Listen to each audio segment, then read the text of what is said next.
Os podcasts do Público têm o patrocínio da Almedina. Visite as livrarias Almedina e abra as portas à cultura e ao conhecimento. Afinal, como dizia um famoso intelectual português, o que não sabemos hoje, saberemos amanhã. Visite-nos também em almedina.net. Le pacifisme et tout ce qu'il repose, il est à l'ouest. Et les euromissiles, ils sont à l'est. We shall fight in the hills. We shall never surrender. Não estamos mais isolados. A solidariedade europeia não nos faltará.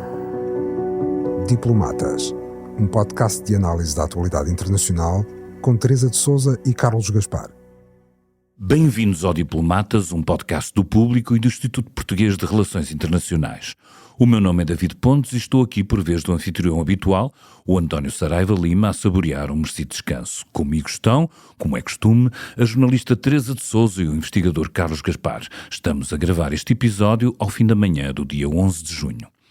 Hoje queremos começar por vos propor uma viagem de 40 anos no tempo, até à adesão de Portugal na CE. E só lá mais para o final teremos oportunidade para nos debruçarmos sobre a situação atual nos Estados Unidos, nomeadamente sobre a crise em torno da cidade de Los Angeles, mas também do divórcio mais famoso do momento, a separação do mais rico, Elon Musk, do mais poderoso, Donald Trump. Um momento que todos viram chegar e de que ninguém quer perder os próximos episódios. Mas comecemos por recuar 40 anos, de volta a 12 de junho, mas a 1985, quando pelas 11 horas, nos claustros do Mosteiro dos Jerónimos, é assinado o Tratado de Adesão de Portugal à Comunidade Económica Europeia, a CE. De um lado, a delegação presidida por Jacques Delors, presidente da Comissão Europeia, e Giulio Andreotti, representante da presidência italiana, semestral do Conselho. Do outro lado, uma delegação do governo português, chefiada pelo socialista Mário Soares, que teve ao seu lado, no momento da assinatura, o social-democrata Rui Machete, vice-primeiro-ministro. Era o governo do Bloco Central. Portugal dizia definitivamente adeus ao seu destino ultramarino e passava a ser parte do grande projeto político europeu do pós-guerra. Aquilo que somos hoje remete-nos para esse momento e para os 40 anos de progresso que certamente seriam muito mais difíceis de conseguir se não tivéssemos integrado o que viria a ser a União Europeia. Ontem, como hoje, se olharmos para os países a leste, para a Ucrânia, a pertença a este clube continua a ser um motivo de desejos muito fortes. Desejos de modernização, mas também da partilha de um conjunto de valores que procuram alimentar a democracia e o respeito pelos direitos do homem. E se hoje muitos desses valores são postos em causa, abanando a estrutura sempre em construção do projeto europeu, evocar o exemplo português, olhar para tudo o que significou para este país a integração na CE, é certamente uma boa forma de reafirmar a importância de defender a validade da União Europeia no mundo que parece mais vaticinado a nos próximos tempos a ter que ser chamado a combater as forças da desunião. Pedia-vos, pois, que regressássemos a esse momento e nos ajudassem a perceber tudo o que significou, 11 anos após o 25 de Abril, a adesão de Portugal à CE. Fechava-se um capítulo da nossa história e abria-se outra, Teresa de Sousa. O momento dessa marca única dos nossos 50 anos de história democrática foi vivido como tal. O Bloco Central era um reflexo desse entendimento? Era um reflexo desse entendimento. O governo do Bloco Central, tão famoso Bloco Central, agora tão vilipendiado, não sei bem porquê, hei de um dia tentar perceber, esse governo tinha como missão fundamental preparar o país para a adesão à União Europeia. Eu recordo que quando o Dr. Soares venceu as eleições de 83, o país estava numa situação financeira dramática, a inflação era de 30% nessa altura, as contas estavam desequilibradas, a balança comercial do país era catastrófica e eu lembro-me que o Dr. Soares fez a campanha para as eleições de 83, que venceu, dizendo, lembro-me porque estava lá, ouvi, vi, só vos posso prometer austeridade. E foi o que o governo do Bloco Central fez, porque Soares tinha a noção absoluta de que se as contas não estivessem equilibradas, a inflação de alguma maneira controlada, o país com uma situação económica mais estável, as portas da Europa podiam não se abrir, e ele tinha a noção absoluta que havia um lapso de tempo para isso acontecer e que depois muitas coisas podiam vir a acontecer dentro da própria União Europeia que atrasassem a adesão de Portugal e a adesão da Espanha. Ele teve essa visão. Aliás, o que é interessante neste período, praticamente desde o 25 de Abril, é que para Soares, Europa e democracia eram duas faces da mesma moeda. Eles nunca as separou. E sabia, quando alguns grandes economistas portugueses, alguns até do Partido Socialista, lhe diziam que era um choque económico terrível, ele respondia: pois pode ser, é a única forma de garantirmos que a democracia não é reversível em Portugal. Era o seu lema, e nesse aspecto foi acompanhado por uma parte importante do PSD. Francisco Balsemão dizia a mesma coisa, o Rui Machete dizia a mesma coisa depois da morte de Mota Pinto, que foi quem liderou o PSD no Bloco Central e quem fez o Bloco Central com o Dr. Soares, e havia aí uma sintonia de posições que foi muito importante. Só quero recordar um episódio importante que aconteceu na assinatura do Tratado de Adesão a 12 de junho e que reflete que o PSD ia entrar numa fase diferente. Cavaco Silva, já líder do PSD, tinha um grande objetivo: acabar com o Bloco Central, como acabou. No dia seguinte à assinatura do Tratado, Ramalho Eanes dissolveu o Parlamento. Cavaco Silva, rodeado de jornalistas, entre os quais eu própria, no Mosteiro dos Jerónimos, dizia: eu, quando for eleito, vou imediatamente a Bruxelas pedir a revisão do Tratado de Adesão.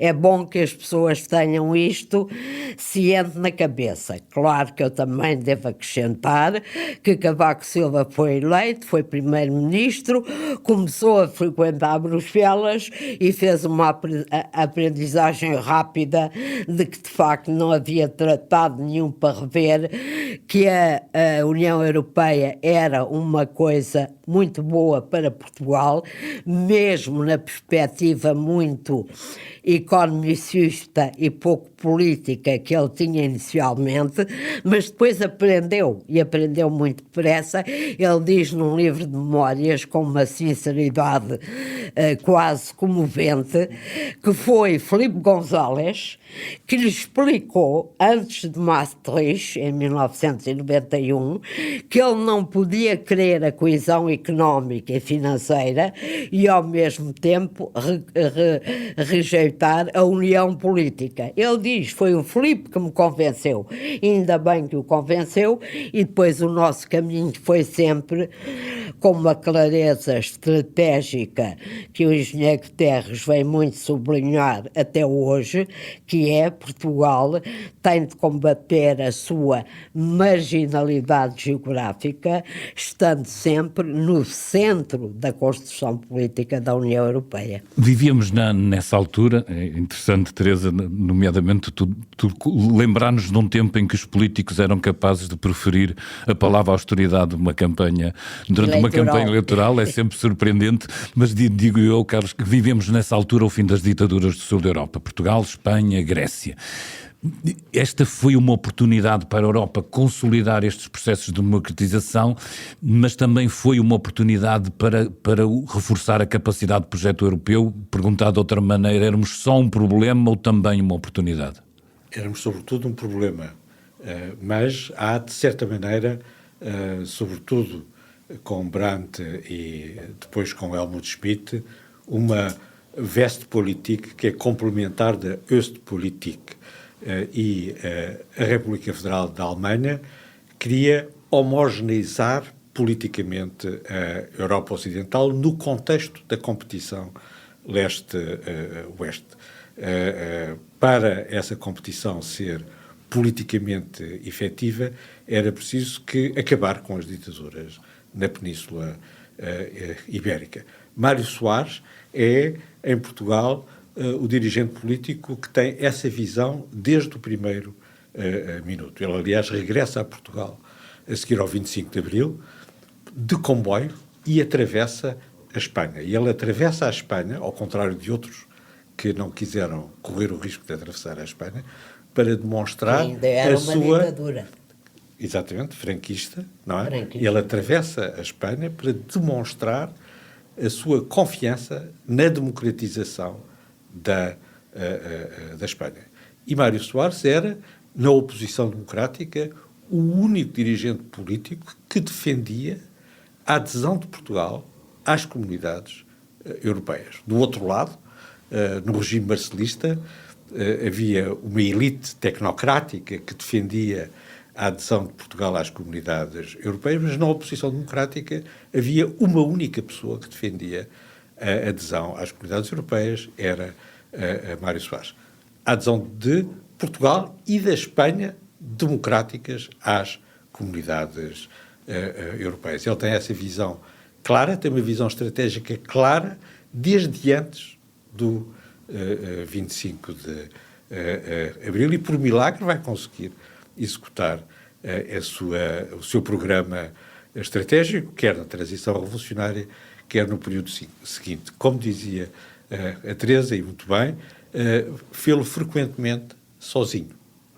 E foi preciso fazer uma coligação entre o PS e o PSD para ultrapassar a resistência das elites funcionais e de uma boa parte das elites políticas em Portugal, que aceitavam um acordo de associação, incluindo muitos dos antigos europeístas do regime marcelista, o João Salgueiro, por exemplo, entre os mais notáveis, queriam, o Vítor Constâncio, aceitavam um acordo de associação, mas não a adesão. Quais eram as plena. objeções, Carlos?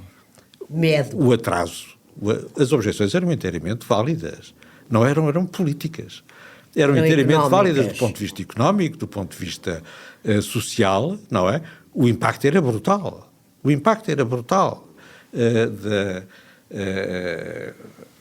para a economia portuguesa e para a sociedade portuguesa, que apesar da EFTA não estava, de facto, não é? Havia um diferencial entre as economias de Portugal e de Espanha e as economias europeias, colossal. As economias europeias que estavam na Comunidade Económica Europeia eram as economias mais avançadas do mundo.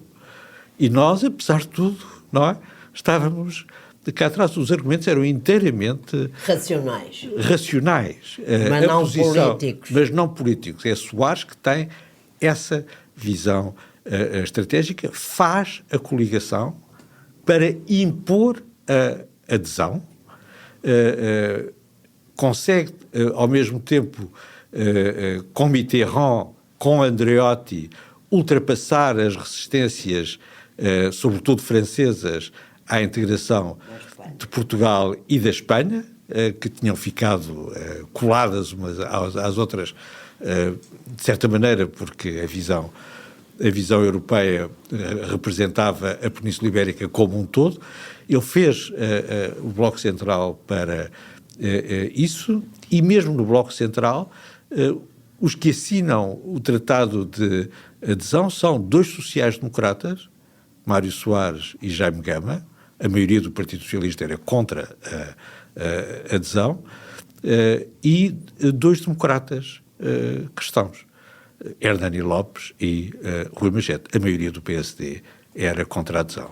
A cerimónia em Portugal foi organizada pelo chefe de gabinete do Dr. Mário Soares, pelo Bernardino Gomes. Foi lindíssima. Foi magnífica. Lindíssima.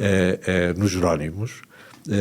O objetivo principal era não ser no Palácio de Belém, porque, ao contrário da cerimónia espanhola, o Presidente da República Portuguesa não presidiu à cerimónia de assinatura do Tratado de Adesão, e não por acaso, porque, tal como Cavaco Silva e outros, não é, tinham fortes objeções em relação ao Tratado de Adesão, e, ao mesmo tempo, por esse efeito, faz com que a cerimónia em Madrid, de manhã, que o tratado é assinado em Lisboa, à tarde vão todos para Madrid assinar o tratado no Palácio Real, não tem graça nenhuma.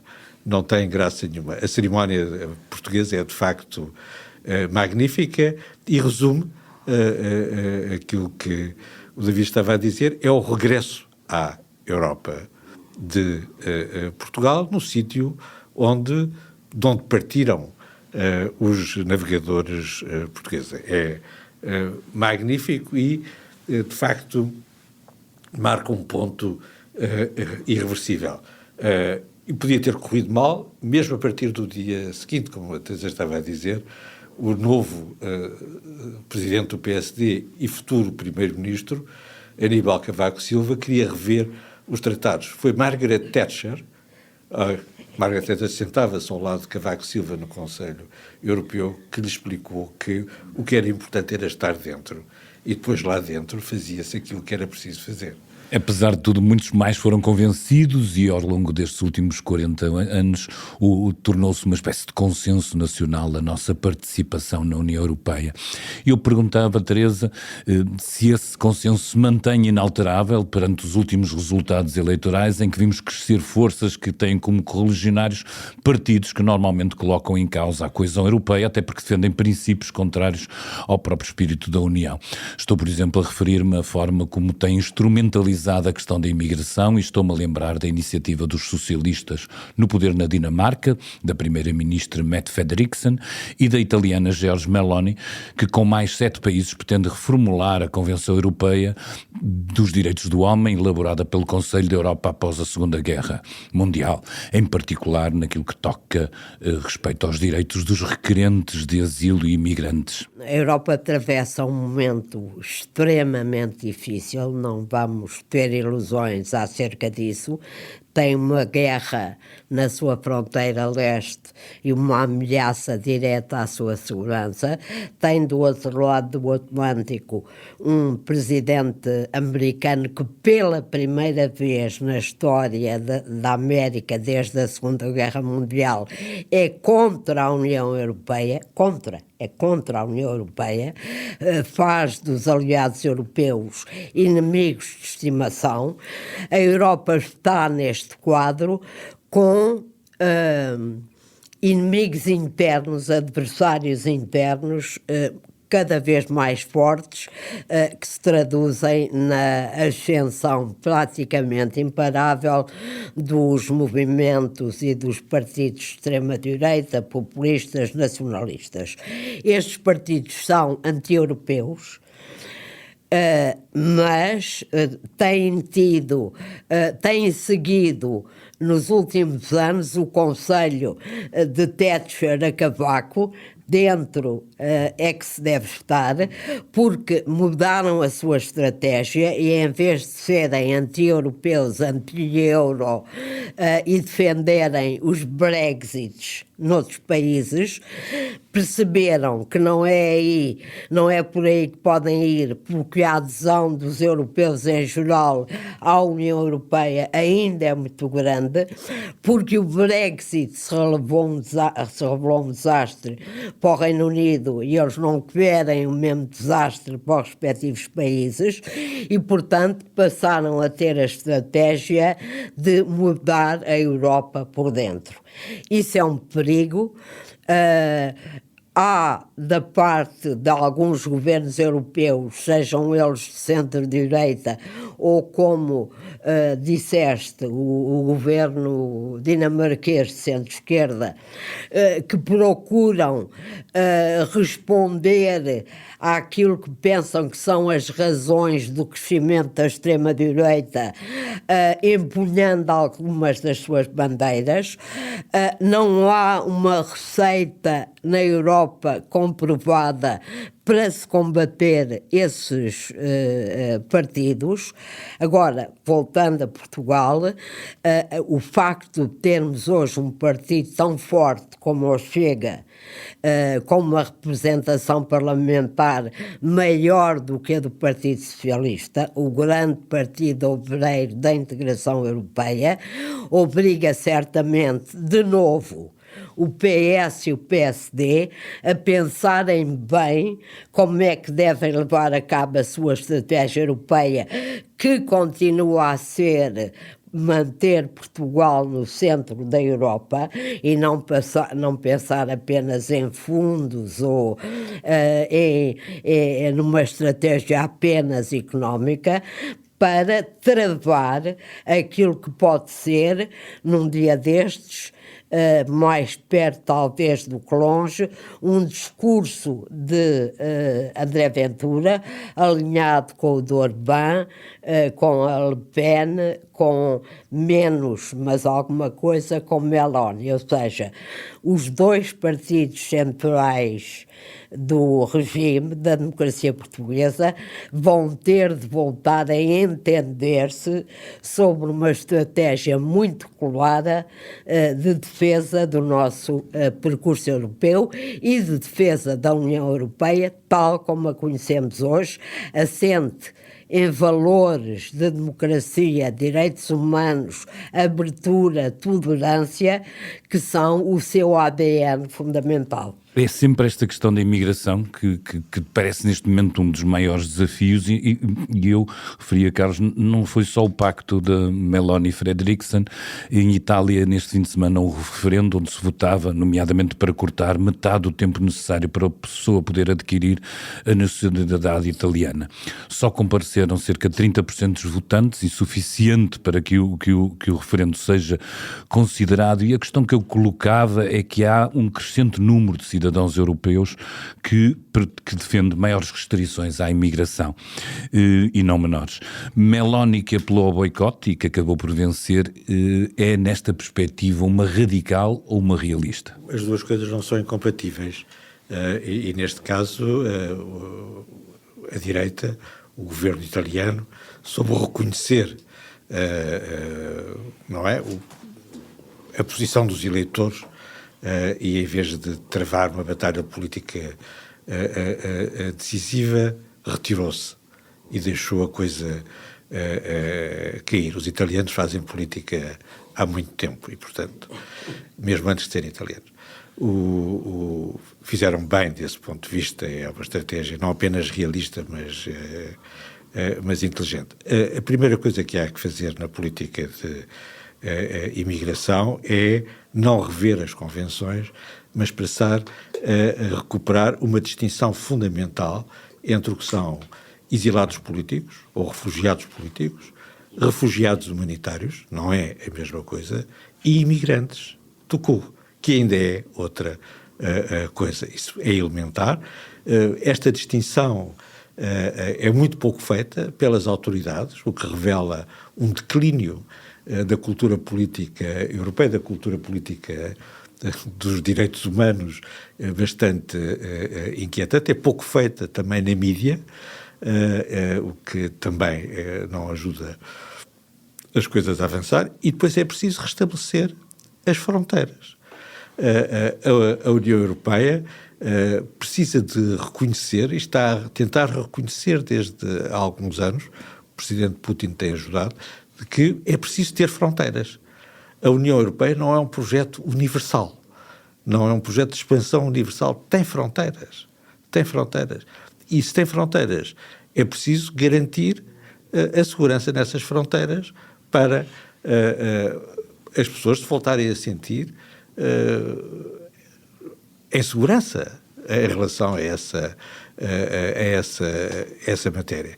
E suponho que o consenso, que, como dizia a Teresa, é indispensável restabelecer entre o PS e o PSD, entre o centro-esquerda e o centro-direita em Portugal, tem de ser feito em relação a posições claras também nesta matéria também nesta matéria de Mas nesse caso de é imigração. justificável também, Carlos, uma espécie de autocrítica, nomeadamente da esquerda, que durante algum tempo quase se recusava a discutir este assunto porque achava que tudo aquilo que se pudesse falar, nomeadamente objeções claras em relação à forma como estava a ser conduzido o processo, era sempre um ataque, nomeadamente a uma versão humanista da imigração. Porquê?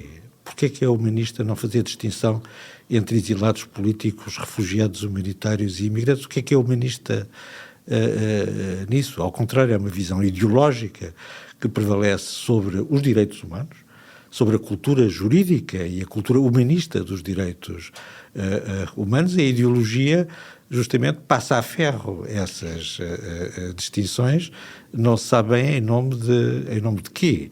Há esta visão agora de que evoca um pouco o antigo regime, não é?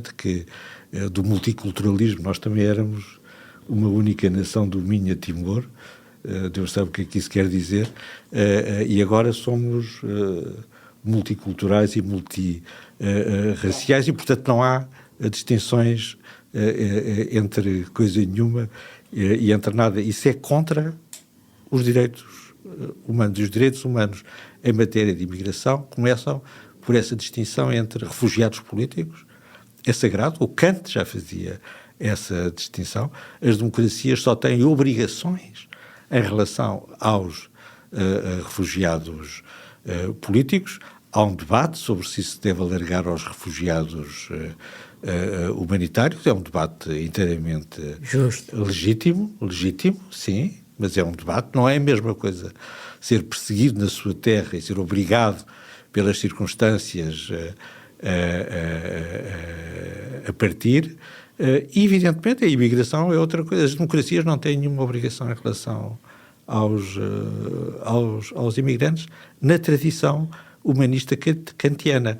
Nós trocamos a tradição humanista kantiana pelos delírios dos pequenos totalitários, que fazem autocríticas, com certeza, mas... Posso só acrescentar uma coisa muito rapidamente em relação a isto. A Europa precisou de imigrantes, muitos por razões económicas, não preparou as sociedades europeias para os receber.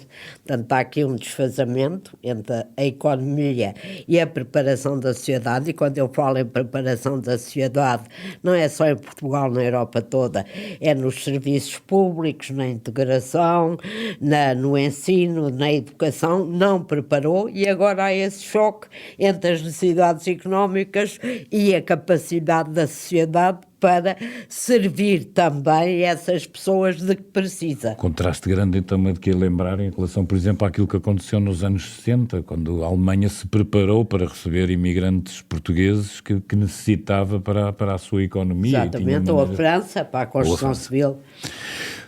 Saltando nós para o outro tema, e vamos para é difícil fugirmos à América, como veremos adiante sobre o divórcio, há coisas que estão mais do que escritas ou mais do que claramente previstas e até anunciadas.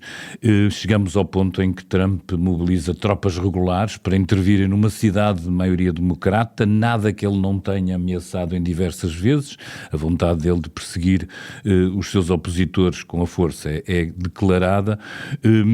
Estas manifestações aconteceram por questões de imigração, e eu pergunto Teresa, continuamos no tudo é possível, quando um governo federal supostamente republicano nos seus princípios afronta desta forma os poderes estaduais que estão na base da organização dos Estados Unidos? Exatamente. Tudo é possível quer dizer que Trump consegue ir sempre mais longe do que aquilo que nós imaginávamos. Eu lembro-me, durante a campanha eleitoral, de haver um debate muito intenso nos Estados Unidos sobre se Trump ganhasse, poderia haver ou não uma outra guerra civil na América. Havia analistas e académicos que diziam que isso era difícil, mas diziam que podia podia haver a generalização da violência, que é outra coisa diferente de uma guerra civil nos termos em que nós a imaginamos, como foi a Primeira Guerra Civil americana. Hoje, o que... a primeira e última. Esperemos nós. A primeira e última.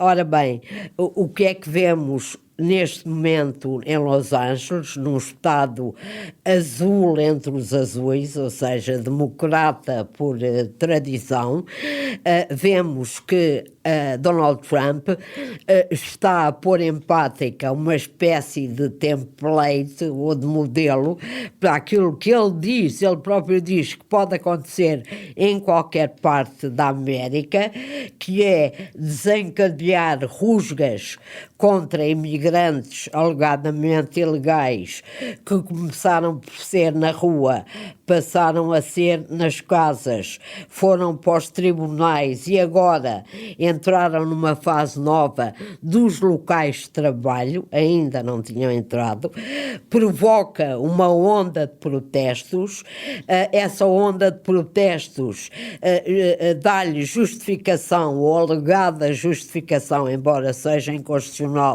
para mandar a Guarda Nacional e os Marines, para combater americanos é uma ideia absolutamente impensável, mas que na cabeça de Trump não é impensável. Os Marines são treinados para matar inimigos no campo de batalha, não tem nada a ver com o que se passa em Los Angeles, para subir a parada ao ponto de ter ameaçado prender o governador democrata do estado da Califórnia. Quando questionado sobre a razão por que o fazia... Disse que era porque se candidatou a governador. Portanto, uma grande justificação que revela uma aceleração da deriva antidemocrática nos Estados Unidos que, para nós e para o mundo e para a América, é verdadeiramente assustadora. Agora, como é que se sai daqui? Neste momento há reações de protesto ao envio de tropas para a Califórnia em não sei quantos estados americanos, desde o Texas, nas cidades que são democratas, até Nova Iorque. Há convocada para o próximo sábado uma manifestação de protesto em 1.500 cidades americanas, sob o lema "Não queremos reis", tem um lema engraçado. Ainda não houve mortos em Los Angeles, mas a minha questão é, e quando houver, o que é que acontece? E quando houver, o que é que acontece? Eu queria dizer que este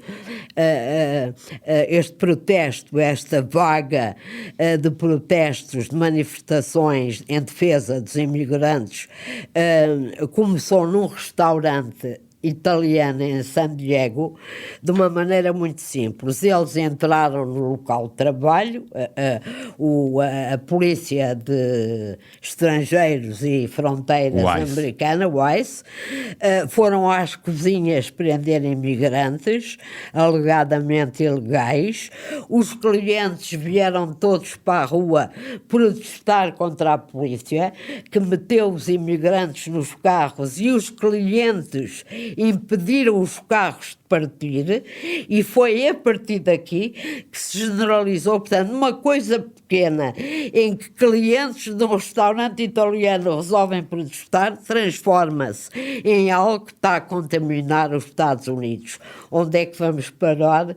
Quem vence este braço de ferro, não sei. Perguntar isto exatamente, como é que isto pode parar? Trump continua a socorrer-se de leis de aplicação muito dúbia, leis muito antigas, feitas e escritas necessitas para outros propósitos, faz-lo agora para os protestos como fez para as deportações ou para as tarifas.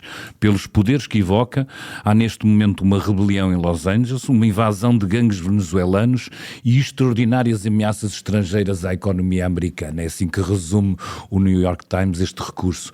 Isto vai continuar, Carlos, até quando? A verdadeira crise constitucional só acontece se ele não obedecer à justiça, ou isso já nem vai acontecer porque ele controla o Supremo, apesar de tudo? Não é evidente que haja uma crise constitucional. A última vez, é sempre mau, como disse a Teresa, chamar as Forças Armadas para uma situação de instabilidade interna, seja em Portugal, seja nos Estados Unidos. É sempre mau. É sempre e a mau. última é sempre mau.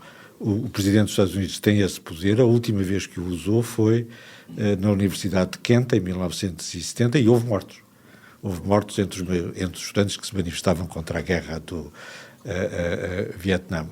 O Presidente mobilizar a Guarda Nacional pode ser feito tanto por razões ignóbeis, como é este caso, como por razões nobres. E a última vez que isso foi feito foi pelo Presidente Johnson, No Alabama, para obrigar o Alabama a cumprir as leis, os direitos, a respeitar os direitos cívicos dos cidadãos norte-americanos negros.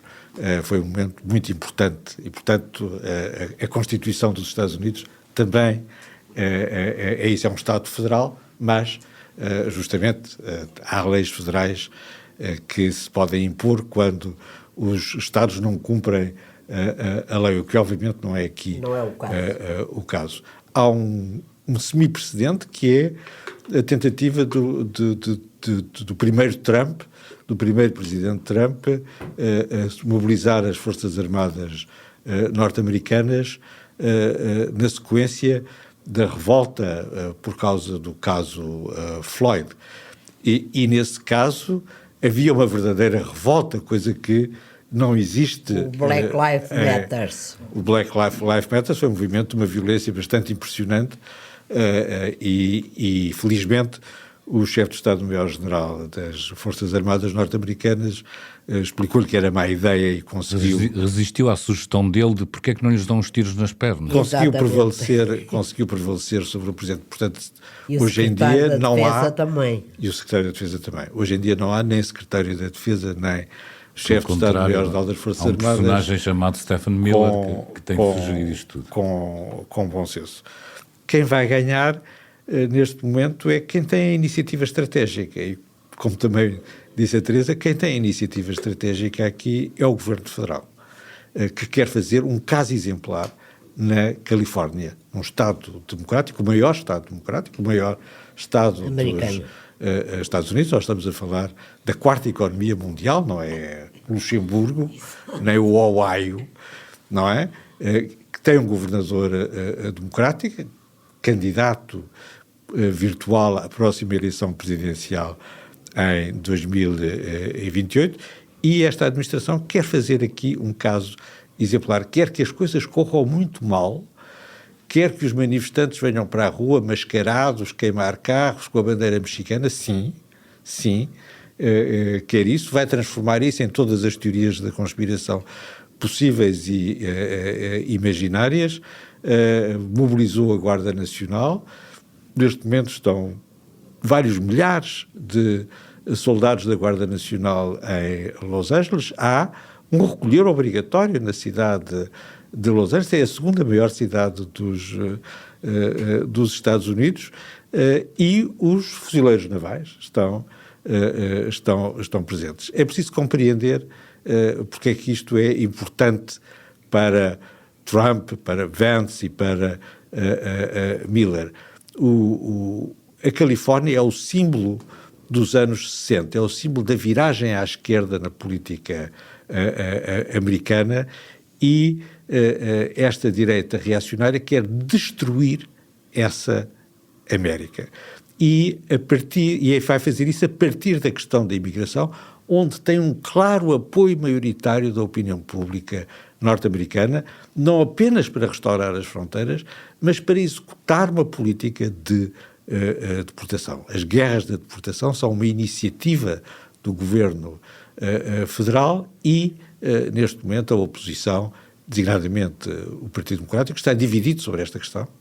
está dividido sobre esta questão e está na defensiva. Portanto, as coisas podem efetivamente correr muito mal em Los Angeles. De uma forma necessariamente mais breve, ainda aqui a abordagem a um dos temas que, se calhar de outra forma, aqueceu também a atualidade. Elon Musk versus Donald Trump estava anunciado, 2 maníacos egocêntricos teriam que acabar inevitavelmente por chocar. Musk parece estar a bater em retirada, não sem antes ter acusado o presidente dos Estados Unidos de estar implicado no caso conhecido de pedofilia. Teresa, neste tipo de confrontos os políticos têm tendência para ganhar, não? Exatamente. Eu, para dizer só em 2 palavras, dizia que mais uma vez Trump segue o modelo Putin e o modelo Xi.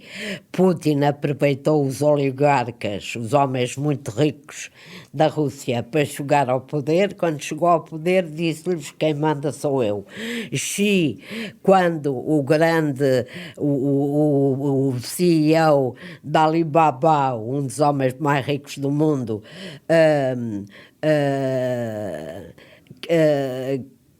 esboçou uma ligeira crítica ao comportamento do Partido Comunista Chinês, mandou desaparecer, porque de facto nas oligarquias, nas autocracias, quem manda é o chefe, mesmo que o chefe precise dos ricos para atingir alguns objetivos.